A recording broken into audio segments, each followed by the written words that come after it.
Hi tubers, this is a response video to another one of those TheStigmadeign videos, and this time he's trying to explain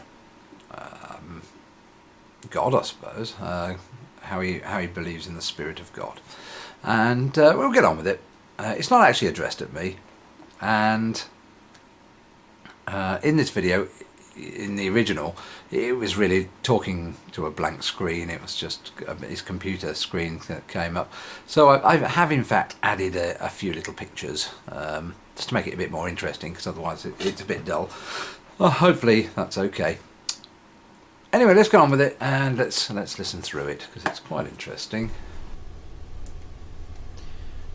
Hey YouTube, I had recently gotten into a debate with another user, an atheist user, about the proof of the Spirit of God, and I'm going to try to explain to you in the way that I explained to him about spiritual existence. Well, that's actually quite exciting, because I really do want people to explain to me the spiritual existence of God. And I'm quite looking forward to this. I thought I will listen and with much interest, and hopefully something to discuss. So next bit. Where did God come from? As a spirit of benevolent influence, God always was as the beginning of physical existence, because God was always in a spiritual existence. So there you have it. God is because God is. God was because God was. God thought himself or herself into existence at the beginning of existence, and therefore God is. That's not a good start, really. Obviously there's going to be a bit more explanation, so let's go on, you know.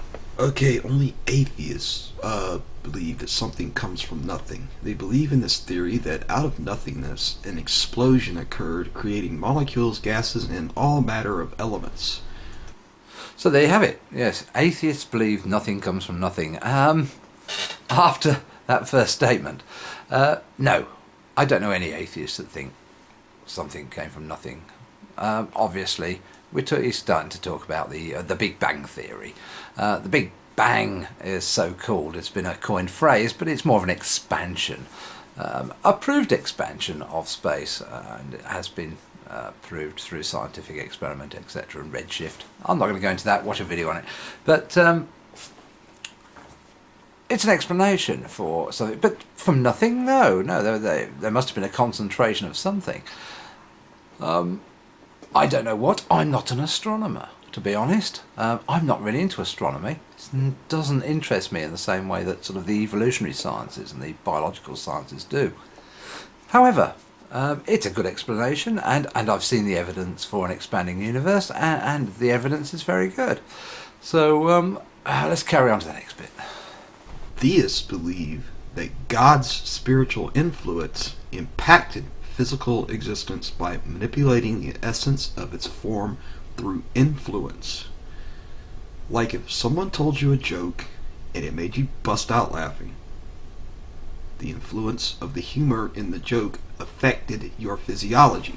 Okay, if somebody tells me a joke and it makes me laugh, then you can test the joke, or you can test how it makes me laugh. It is a testable thing.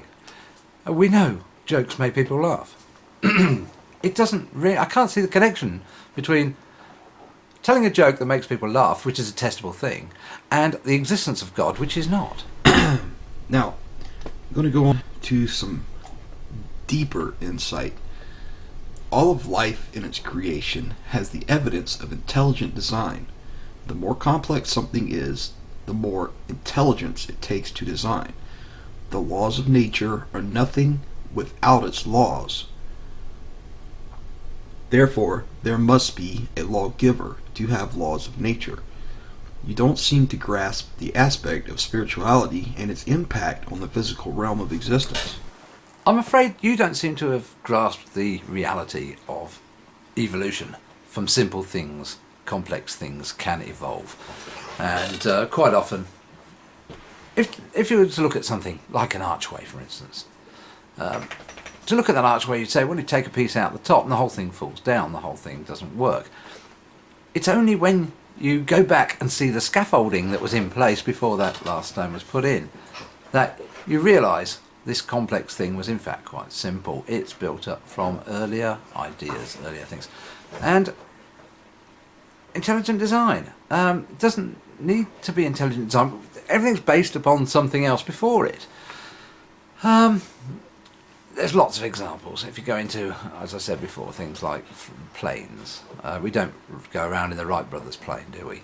The Kitty Hawk. No, there's been an evolution in technology. There's also an evolution in biological things. And, well, let's not go into that anymore. It's just going to be too long and boring. Spirit life is something that cannot be scientifically measured until it affects the physical state of existence. Then even after the change or construction has begun, it still is impossible to calculate any measurement of a spirit body. Spirit life cannot be measured until it hits the physical presence, and then it can't be measured either. Okay. God's mind is in spirit form and may be as vast as the universe itself, which is incomprehensibly measured. Ah, so God's mind is in spirit form, is it? It's bloody convenient, isn't it? Kryptonite, does that affect him? I don't know what to say, really. Yet you want to prove that God exists. You want proof that God exists. Yeah, proof he exists would be nice, thank you.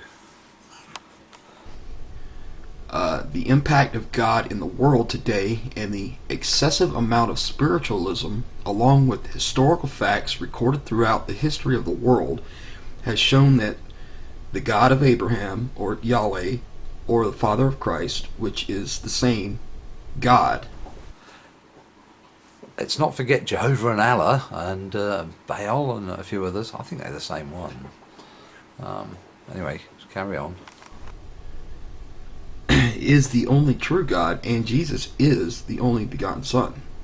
Now, what is chosen for this world, other than what may be infinite numbers of other worlds with intelligent life, most likely if they have the same negative influences in societies, then of course there would be need of the same resolutions that God partook of in this planet. You're making it up. Which would be revealing himself in the form of that specific dominant species and redeeming them in an enlightenment from guilt and defeating the spiritual death of the second death, which is in spirit form after physical life. Right. Yeah, I think you want to actually play this back and listen to it a little and have serious doubts about your sanity. Now, we are promised a new body after this existence is over. Yeah, the new body we're actually, obviously promised. Does that include sort of 6-month-old babies? What new body do they get? Perhaps they can have an adult one and an adult mind. I don't know. I'm asking. The next bit, which is coming up, is absolutely priceless. This may be from molecular reconstruction after death and after a spiritual lifetime almost relevant to a dead star after its collapse and reignition under its own magnetism. If you want to know more about how a dead star reignites, you could check out the Hubble telescope on the Hubble satellite. This was discovered by the Hubble telescope on the Hubble satellite, viewing a dead star's gas clouds and debris stretched on for over 3 light years.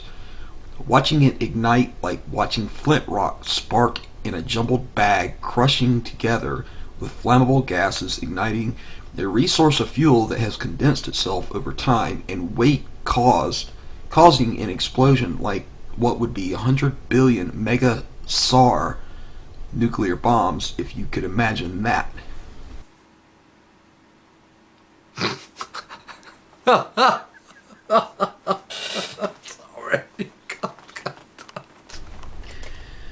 So, it's not totally incomprehensible to understand from a scientific point of view.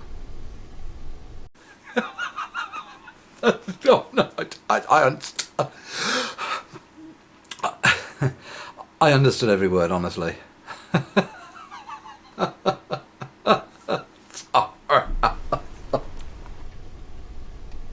Spiritual life is mainly influence. And God is pure benevolent influence. I'm not sure what type of influence you've actually been under. Yes, it is influence. You're absolutely right. Influence of man, as you're going to point out, and that is the whole point. I'm glad you're coming around to some sort of reasoning. Influence is exactly what religion is. Influence of other people who tell you things that aren't exactly true. Anyway, don't let me influence you. Now, I know a lot of you are going to contradict that and say, well, what about all of these laws written about stoning people for this and that? You cannot blame God for the mistakes of man, even though they claim it is in his name. No, I don't blame him, honest. So, this was the best way to explain spirituality. And, well, not spirituality, the spirit existence. Can't comprehend this? I don't know what else to tell you. This was the easiest way I could explain it to you.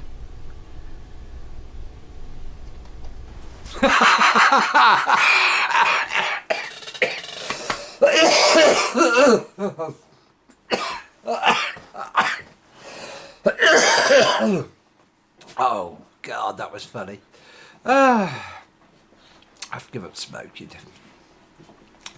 Peace. It was good video. Really enjoyed it. Thanks. Got a bit red now.